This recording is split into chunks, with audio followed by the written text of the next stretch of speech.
गरुड़ पुराण की कथा आती है कि यमराज जी एक तोता को देख के हंस गए।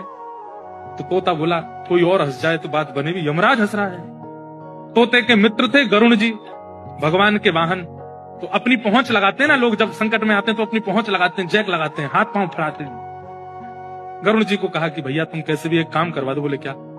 ये यमराज जी मुझे देख के हंस गए हैं, मुझे लग रहा है अब मेरे जीवन के दिन 4 बचे।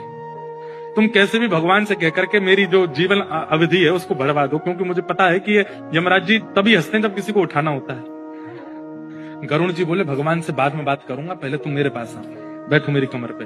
गरुड़ जी उड़ा करके उनको 7 समुद्र पार एक गुफा में ले गए और वहां भीतर ले जाकर के छोड़ दिया। बोले यहाँ रहो, यहाँ कोई नहीं आएगा, और 2-4-10 दिन यहीं बैठे रहना, सब ठीक हो जाएगा अपने आप।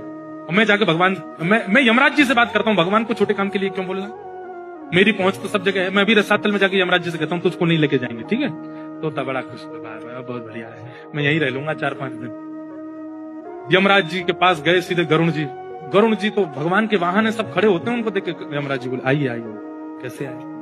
बोले हम बस एक बात कहने आए हैं, फिर हमको जाना है वैकुंठ। हमारा एक मित्र है तोता, वहां का, उसका ये नाम है। बोले अच्छा, तुम उसको देख के हंस गए थे परसों, क्यों हंसे थे? कोई योजना बन रही हो तो मत बनाना।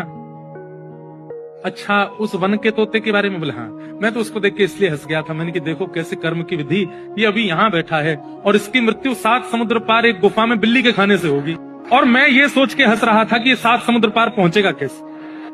तभी यमराज जी बोले देखो देखो आ गया।